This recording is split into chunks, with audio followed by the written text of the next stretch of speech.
14조 원보다 규모가 2배, 3배 된다는 것은 저는 너무 부작용도 크고 미친 파급 영향이 커서 받아들이기가 좀 어렵지 않겠냐 하는 말씀을 올리는 거고요. 대선을 코앞에 둔 2022년 2월 당시 여당 더불어민주당이 재난지원금을 지급하기 위해 추경하자고 하니까 기획재정부는 14조 원 말고는 더 못 내놓는다 이렇게 버티고 있었습니다. 여당 의원들 부글부글했습니다.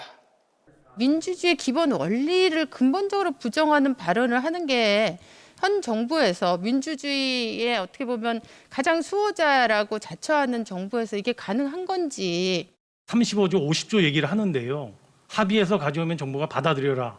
그걸 어떻게 재정을 맡고 있는 사람이 예 그렇게 합니까? 그걸 왜 민주주의의 자체를 부정한다고 얘기를 하십니까? 저는 의견을 같이 하기 어렵습니다. 여야 합의에 구속되기보다는 행정부의 나름대로 그런 판단이 같이 고려가 돼야 된다고 생각을 합니다. 와, 여야가 합의해도 안 준답니다. 홍남기 경제부총리가. 코로나 재정 지원 비율이 GDP 대비 4.5%입니다. 우리가. 선진국 평균이 17.3%예요. 월권을 하시는 것 같습니다. 대의민주주의 체제의 입장에서 보면 매우 부적절하다. 책임을 물어야 할 정도의 심각한 발언이다. 홍남기가 방패로 삼는 논리는 돈이 없다 이겁니다. 지급해야 한다면 나라 빚, 즉 국채를 발행해야 한다고 말합니다. 자영업 소상공인 직접 지원이 전체 추경 규모의 80% 이상을 차지하며 이는 지지난해 전국민 재난지원금 지급 시 국비 지원금에 버금가는 수준입니다. 당시 야당 국민의힘은 현금 지원은 안 된다면서 딴죽을 걸었습니다. 그런데 같은 입으로 50조 원은 풀겠다고 했어요. 뭐가 진심일까요? 그것은 윤석열만 알 것입니다. 처음에는 300만 원 지급하니까 매표행위라고 비난을 했습니다. 1000만 원 내가 당선되면 지원하겠다 이렇게 말씀하셨는데 우리 윤석열 후보님의 진심은 어떤 겁니까? 처음에는 방해를 하다가 나중에는 비난을 하다가 나중에는 자기가 했다고 하다가 그래서 이거 300만 원은 저는 적절하지 않고 실피해를 보상해야 된다고 주장을 일관되게 작년 여름부터 해온 것입니다. 심지어 큰 선거를 앞두고 지원하는 것은 매표라고 했습니다. 매표.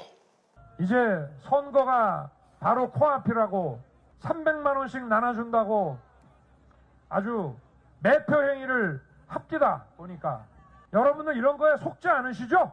그런데 자기가 당선되고 또 다른 큰 선거, 즉 지방선거를 앞두고 1인당 1000만 원씩 나눠주겠다고 했어요. 윤석열이. 이번 추경의 총 규모는 59억 4천억이지만 59조 4천억이지만 전체 370만 개의 소상공인 업체에 대해 최소 600만 원에서 최대 1000만 원까지 손실 보상 보전금을 지원하겠습니다. 더불어민주당은 국채 발행이 불가피할 것이라고 했습니다. 지출 구조 조정만으로는 윤 당선자가 주장하는 50조 원 가량의 추경 재원 마련은 불가능합니다. 추가 국채 발행이 불가피한 것이죠. 그런데 국채가 필요 없답니다. 오히려 나라 빚을 갚을 수 있대요. 어떻게 그게 가능할까? 알고 보니 또 세금 예측을 잘못한 것으로 드러났습니다. 당초 올해 343조 원이 거칠 거라고 예상했는데 다시 계산해보니 53조 원이나 더 많은 396조 원이 거치게 됐다는 겁니다. 무려 15%나 빗나갔습니다. 기획재정부의 세수 예측이 빗나간 건 작년부터 벌써 네 번째입니다. 작년에는 283조 원이 거칠 거라고 예상했습니다. 그런데 7월에 31조 원 넘게 더 거치게 됐다고 실토했고 11월에는 추가로 19조 원이 더 거친다고 했습니다. 막상 최종 결산해보니 거기에 10조 원이 더 거쳤습니다. 무려 61조 원, 21%나 더 거쳤습니다.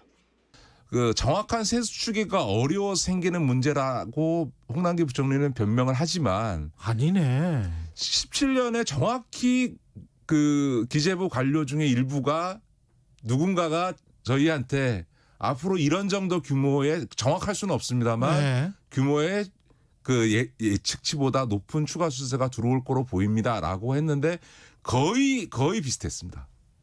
근데 그거를 계속 숨기는 거죠. 축소해온 이유가 뭡니까 그러면? 세수 예상치를 높게 잡고 그거에 따라 예산 높게 잡았는데 만약에 경제가 안 좋아서 세수가 덜 들어오게 되면 그냥 그건 바로 부채로 이어지니까 아무래도 좀 소극적으로 잡는 건 이해가 되는데 이게 해마다 반복되고 그 규모가 점점 늘어서 이제는 50조까지 됐다면 이거는 기재부가 국민을 속이고 있는 거다라고 하는 소리까지 나오지 않을 수가 없는 거예요. 그러니까요.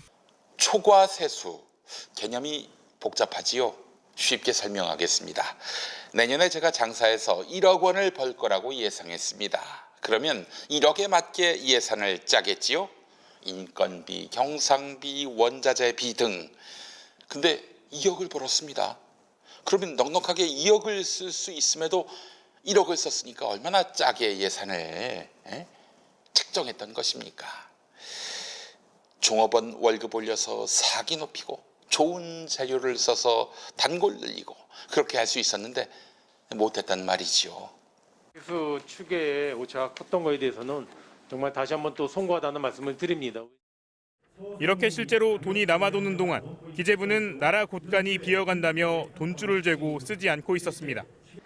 세수 예측을 잘못하면 꼭 필요한 곳에 제때 돈을 쓰지 못하게 됩니다. 그래서 기획재정부가 어떻게든 돈 안 쓰고 나라 빚을 줄이기 위해 일부러 세수 예측을 줄여잡은 게 아니냐는 비판도 나옵니다. 그런데 말이죠. 장사는 그렇다 쳐도 세금은요. 얼마를 벌지 쉽게 예측할 수 있습니다. 데이터가 얼마나 많습니까? 또 세금 내는 국민이 뭐 어디로 갑니까? 그런데 예상보다도 50조씩 더 거치는 걸로 나온다. 7년째. 이건 경제 관료들이 계산을 일부러 틀리게 했다고 보면 될 것입니다. 그런 홍남기는 코로나로 고통받는 국민 생각하더니 이런 악어의 눈물을 흘립니다. 일단 굳게 버텨야 다시 일어날 수가 있습니다. 확진 환자도 꼭 이겨내셔야 다시 일어설 수 있고 지금 어려운 소상공인도 더 버텨야 다시 일어설 수가 있습니다. 정부가 국민의 마음을, 피해를, 불만을, 요청을 더 깊이 헤아리도록 노력하겠습니다. 요새 못해먹겠다고 생각하시는 분들 많죠? 시간도 없죠. 뭘 하려 치면 일만 버리고 맛도 없죠. 자, 그럴 때일수록 더 잘 먹어야죠. 그냥 한 팩 뜯어서 프라이팬에 7분만 볶아보세요. 이 짧은 시간에 양념이 제대로 된 정석 돼지불백 다 됐습니다. 깔끔하게 매콤한 고추장 돼지불고기랑 단짠단짠한 간장 돼지불고기 뭘 더 좋아하세요? 국내산 폐와 양파를 사용해서 정성껏 숙성시킨 양념육을 혼밥으로, 술안주로, 그리고 밥반찬으로 넉넉하게 드셔보세요. 빠르죠? 간편하죠? 맛은 놓칠 수 없으니까. 킥킷 제주 안동 고추장 돼지불고기, 간장 돼지불고기 지금 김영민닷컴에서 2가지 맛 할인가에 절찬 판매 중.